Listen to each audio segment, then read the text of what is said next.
Hello दोस्तों, hit story में आपका स्वागत है। जब मैं मार्केट से घर आई तो मैंने देखा कि जीजू घर आए हुए हैं और मम्मी पापा के साथ बातें कर रहे थे।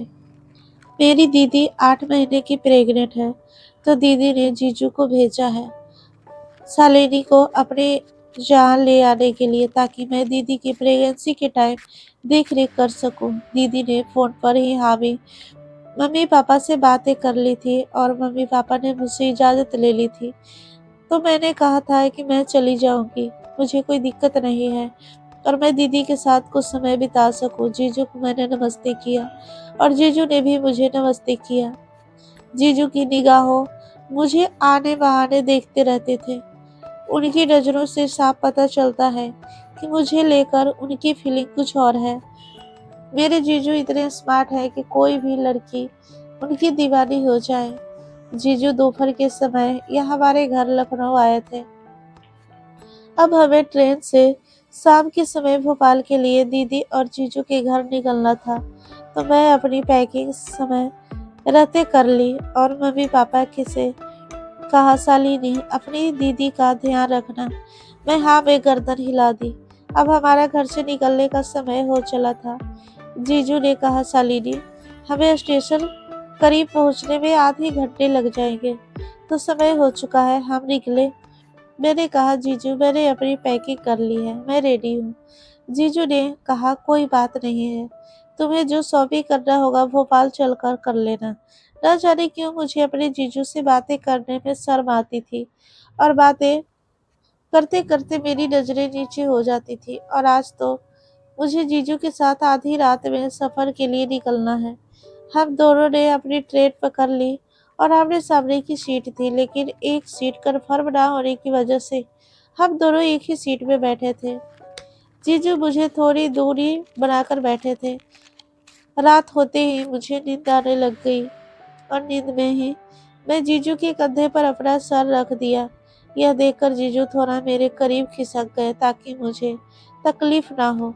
अचानक से झटके से मेरी नींद खुली तो जीजू ने कहा, शालिनी तुम आराम से लेट जाओ, मैं साइड होकर बैठ जाता हूँ। मैंने कहा, नहीं जीजू, दिक्कत होगी आपको, मैं लेटूंगी नहीं। जीजा जी ने कहा, तुम्हें नींद आ रही है, तुम लेट जाओगी तो तुम्हें आराम मिल जाएगा। तो फिर मैं लेट गई और लेटते ही मुझे नींद आ गई। मैंने अपना पैर जीजा जी के जांघों पर रख दिया। मुझे लेटते ही इतनी आराम मिली कि मैं बता नहीं सकती। मैं पूरे नींद भर की थकी हुई थी, मैं पूरे दिन थक गई थी। मैं आज बिल्कुल भी घर में आराम नहीं की, लेकिन और नींद में मैंने अपना पैर जीजू के जांघों पर रख दिया। जीजू मेरे पैर को हल्के हल्के से सहला रहे थे, उसे दबा रहे थे। मुझे नींद में ही आराम मिल रहा था। बगल के लोग हमें पति समझ रहे थे, पति पत्नी, क्योंकि मैं ज्यादा जीजू से बात नहीं कर रही थी, इसलिए उन्हें पता नहीं था कि हम दोनों जीजा साली हैं। वह अभी तक हमें पति पत्नी ही समझ रहे थे।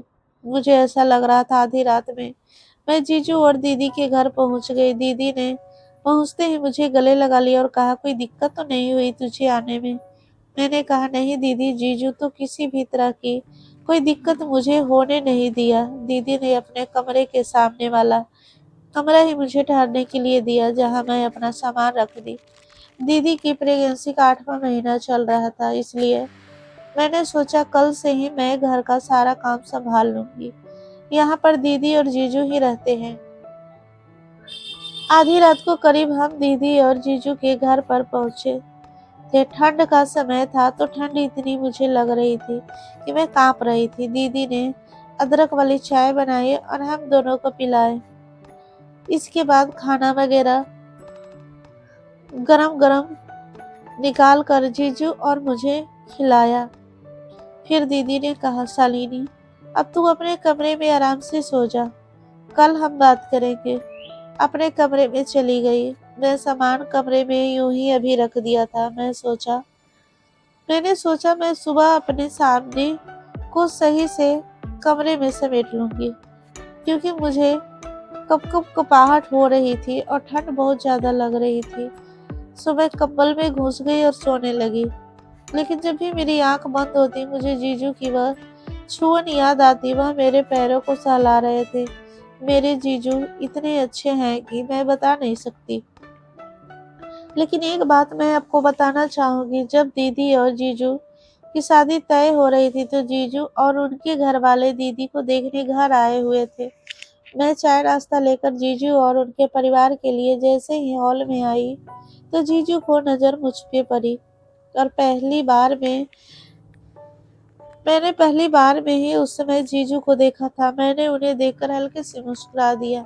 उन्हें लगा मैं ही वह लड़की हूँ जिससे उनकी शादी तय होने वाली है। जीजू के माता पिता ने मुझसे कुछ बातें की और जीजू हल्के से मुस्कुरा रहे थे। फिर थोड़ी ही देर में माँ ने कहा, शालिनी जाकर दीदी को बुला लो। तो मैं दीदी को उनके कमरे में बुलाने ले गई और बुलाकर हॉल में लाई। तो जीजू को पता चला कि मुझे नहीं, मेरी बड़ी बहन से उनकी शादी की बात चल रही थी। यह बात जीजू ने मजाक मजाक में ही मुझसे शादी के बाद बताया था। तो यह सुनकर मैं शर्मा गई थी। मुझे नींद नहीं आ रही थी। कंबल में गर्माहट के कारण मुझे अच्छा लग रहा था, लेकिन मेरे दिलो दिमाग में न जाने क्यों जीजू का चेहरा घूम रहा था। ऐसा लग रहा था काश जीजू जैसा लड़का मुझे भी मिल जाए। कुछ देर के बाद मुझे प्यास लगी। मैं उठ करके किचन की ओर जाने लगी। तभी दीदी के कमरे से कुछ आवाज आ रही थी। ना चाहते हुए भी खिड़की की झेरियों से मैंने झांक करके देखा। दीदी और जीजू आपस में लिपटे एक दूसरे को चूम रहे थे। यह देख करके मेरा मन मचल गया और मैं पानी पी के अपने कमरे में आ गई और मेरी आंखों से नींद कोसों दूर थी। सुबह हुई। मैं नहा करके जैसे ही बाथरूम से बाहर निकली, इस समय जीजू कमरे में आए। वह मुझे देखते ही रह गए। मैं तौलिए में लिपटी थी। जीजू एकटक मुझे निहार रहे थे। मैंने जीजू का इस तरह पहली बार देखा था, लेकिन जीजू का इस तरह से मुझे देखना न जाने क्यों अच्छा लग रहा था। जीजू धीरे धीरे मेरे करीब आए। वह मेरे होठों को, जो लग रहा था कि छूना चाह रहे हो, उनकी आंखें लाल हो रही थी। वह अपने हाथों को धीरे धीरे मेरे चेहरे के पास ले आए। मेरे चेहरे से पकड़ कर होठों के करीब ले आए। फिर एक झटके से अपने हाथ हटाकर बोले, मुझे माफ करना। मैं बिना दरवाजा खटखटाए अंदर आ गया। मैं ऑफिस जा रहा हूँ। तुम्हारे दीदी सर में थोड़ा दर्द बता रही थी। मैं नहीं जाने वाला था ऑफिस, लेकिन तुम्हारी दीदी ने कहा हल्का दर्द हो रहा है।